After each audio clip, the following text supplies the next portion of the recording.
እንደምንውላችኋል። የረፋዱን ዜና ይዤላችሁ ቀርቤያለሁ። የረፋዱን ዜና ይዤላችሁ የቀረቡት የጽድቅ ስራ አስተባባሪ ነኝ። አብራችሁን ቆዩ። ይቺ የምታደሳሳ ጎጆ ውስጥ ብዙ ፍቅርና ብዙ መልካም ነገር አላት። ስለዚህ ዛሬ ይዤላችሁ የቀረቡት ወይዘሮ በቀለች የተባለች አረብ ሀገር የምትኖርና አቶ ማንሰቶት የተባለ ኢትዮጵያ ውስጥ የሚኖሩ ግለሰብ ነበሩ። ከዕለታት አንድ ቀን በሶሻል ሚዲያ ይገናኙና ባልና ሚስት ሆነው እንዲኖሩ ይነጋገራሉ። ኮንትራቷን ጨርሳ ከመጣች በኋላ ከአቶ ማንሰርቶት ጋር አብረው ይኖራሉ እስከ 6 ወር ሁሉ በጣም ደስ የሚል ህይወትና ቤታቸው የሞቀ ያማረ የደመቀ ህይወት ያሳልፉ ነበረ። ከዕለታት አንድ ቀን የወይዘሮ በቀለች ያክስት ልጅ ከተማ ተከራይታ የምትኖር ነበረች። ከዛች ጋር ይሞዳሞዳል። ከዛች ጋር ቢሞዳሞድም እሷን ማግኘት ቦታ አልተመቸውም እና ማድረግ ያለበት ነገር ግራ ግብት ሲለው የሆነ ነገር ፈለሰፈ። እሱ ምንድነው? ወይዘሮ በቀለች ውሃ ስትለው ጨው ስትለው ድንጋይ ስትለው አፈር እንጀራ ስትለው ዱቄት እያመጣ ያለ መግባባት ተፈጸመ። ስለዚህ ከዛ ቁጭ ትልና ምን ነው ባሌ ምንድነው የነካህ? እኔ እኮ አንተን ብዬ ካንተ ጋር ትዳር ለመመስረት መልካም ህይወት ከጭቅጭቅ ነው እንጂ አሪፍ ህይወት ለመኖር ነው። ምን ሆነህብኝ ነው ውዱ ባሌ? ምንድነው ባህሪ የተቀየረው ብላ በምትለው ሰዓት አንቺ ባለ ሀብት ስለሆንሽ አንቺ ባለ ንብረት ስለሆንሽ ነው አይደለ እኔን የምትጨቀጭቅኝ? አንቺ አምባገነን ሆነሽ ልትኖሪ ነው አይደለ?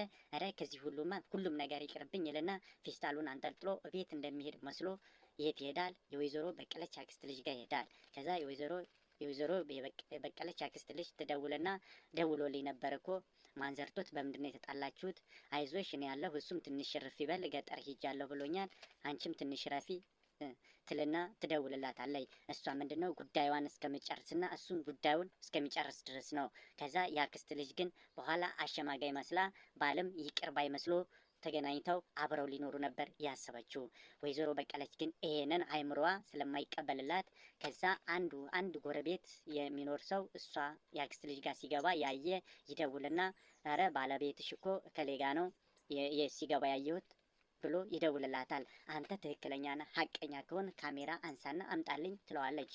ያም ማታ ሲገባ ቀስ ይልና ፎቶ በርቀት ያነሳና ፎቶውን ያሳያታል። ከዛ የወይዘሮ በቀለችም የአክስት ልጅ ጋር ትደውልና እንዴት ነው ደውሎልሽ ያውቃል ወይ ስልኩ እምቢ አለኝ ትላታለች። አዎ የኔም ስደውልለት ስልኩ እምቢ ብሎኛል። አይዞሽ ይመጣል እደውልለታለሁ። አሁን ነገ ዛሬ ቢሰራ ነገ ወጣ ብሎ ኔትወርክ ባለበት ጋር ይደውልልኛል ትላለች። እነሱ ግን ጉዳያቸውን እየፈጸሙ ነው። በኋላ እሷ አስታራቂ መስላ እሱ ይቅር ባይ መስሎ ሊገናኙ ነው። ወይዘሮ በቀለች ግን ይሄንን ነገር የሚቀበል አንደበት እንደሌላት ነው። ስለዚህ ያ ጎረቤትም ፎቶውን አምጥቶ ባሳያት ጊዜ የወሰነችው ውሳኔ ህይወቷን ለማጥፋት ነው። እዛ ድንግል ማርያምን ታከብር ስለነበረ ድንግል ማርያም ሆይ እንግዲህ ከዚህ በጣም ሌላ ህይወት የለ